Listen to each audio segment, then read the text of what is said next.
کتنے لوگ تھے جو ہمارے ساتھ چلتے ہوتے تھے؟ آپ ذرا اپنے ذہن پہ زور دیں.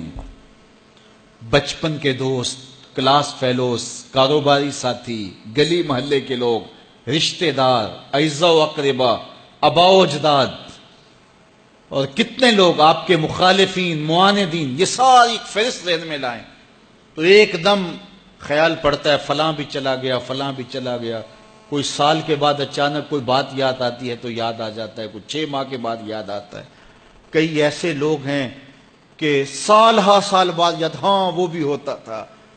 مٹی کا رزق بن گئے، قصہ پارینہ بن گئے. کہانی تو اتنی سی ہے نا، جو اکڑ اکڑ کے چلتے تھے آج وہ مٹی کا رزق بن گئے ہیں. جو اپنے بدن پہ چٹکی مٹی بھی نہیں پڑنے دیتے تھے آج ان کے کفن بھی تار تار ہو گئے.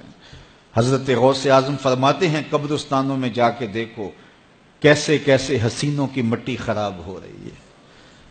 اللہ اکبر.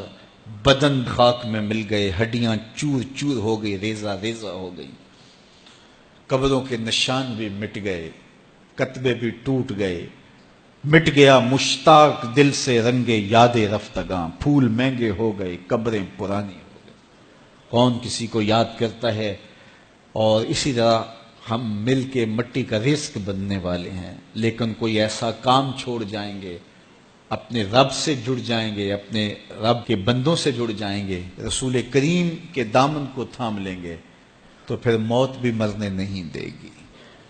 پھر سر خرو اور سر بلند ہوں گے، پھر عزتوں کے تاج سروں پہ رکھے جائیں گے، وقار کی مسند پہ بٹھائے جائیں گے. فقیر نام تنا دا باہو، قبر جنا دی جیوے ہو. پھر قبروں پہ بھی چراغاں ہوگا جب ہم ان سے جڑ جائیں گے. تو یہ مختصر زندگی کی تمام تر لطافتوں کے حصول کے ساتھ گزرنی چاہیے. کتنے نوجوان ہیں جنہوں نے اپنی توبہ کو مؤخر کیا تھا بڑھاپے کے لیے، اور آج قبرستانوں میں دفن ہیں. آپ جا کے قبرستانوں میں دیکھیں، وہ سوچتے تھے کہ ابھی تو جوانی ہے، جوانی سے لطف اندوز ہو لیں، بڑھاپے میں توبہ کر لیں گے. لیکن بڑھاپا نہیں آیا، موت آ گئی. موت تو برحق ہے، یہ تو آ کے رہنی ہے، لیکن بڑھاپا لازمی نہیں ہے کہ ضروری آئے. حضرت امام غزالی نے ایک بڑی خوبصورت بات لکھی. فرماتے ہیں معاشرے میں نظر دوڑا کے دیکھو، زیادہ بچے ہیں، زیادہ جوان ہیں یا زیادہ بوڑھے ہیں؟ تو کہا آپ کو بچے زیادہ ملیں گے. ہر گھر میں دیکھ لیجئے، بچے زیادہ ہوں گے، جوان ان سے کم ہوں گے، بوڑھے ان سے کم ہوں. تو اگر بوڑھے تھوڑے ہیں، جوان زیادہ ہیں، تو غزالی فرماتے ہیں پھر بات سیدھی سیدھی ہے، بڑھاپے تک کوئی کوئی پہنچتا ہے، زیادہ جوانی میں چلے جاتے ہیں. اور کہا کہ اگر جوانوں سے بچے بھی زیادہ ہیں تو پھر اس کا مطلب بھی سیدھا سیدھا ہے کہ جوانی تک سارے نہیں پہنچتے، بہت بچپن میں چلے جاتے ہیں. غرہ کس پہ، ناز کس پہ، غرور کس پہ، تکبر کس پہ؟ تو یہ مختصر زندگی جو اللہ کی امانت ہے، اس کو اللہ کے نام پہ گزارو. جو بیت گئی وہ بیت گئی، وہ تو منہا ہو گئی زندگی سے. وہ مجھے رات سے کچھ لوگ میسج بھیج رہے ہیں کہ آج 16 مارچ ہے اور آپ کا پیدائش کا دن ہے، مبارک ہو. اللہ سب کو جزا دے. لیکن میں آج اپنی چھوٹی بیٹی کو بھی کہہ رہا تھا، وہ مجھے بولی کہ ابو آپ کو مبارک ہو. تو میں نے کہا کہ آپ ہاتھ اٹھا کے اللہ کی بارگاہ میں دعا کرو کہ اللہ آپ کے باپ کے 46 سال کے گناہ معاف کرو. یہ تو زندگی گزر گئی ہے، 46 سال میرے ہاتھ سے نکل گئے ہیں. میں الٹا بھی لٹک جاؤں تو یہ میرے ہاتھ نہیں آ سکتے.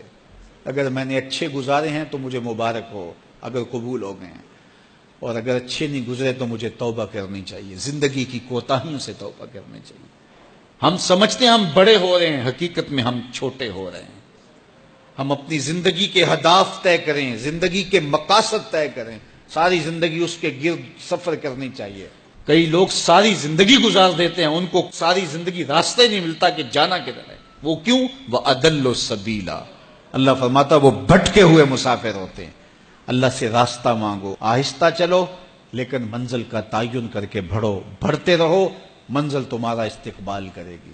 آج مشکل ہے تو کل آسانیاں ہوں گی. تو یہ زندگی تیزی کے ساتھ کٹ رہی ہے، لمحہ لمحہ میں اور آپ موت کے قریب ہو رہے ہیں. قبل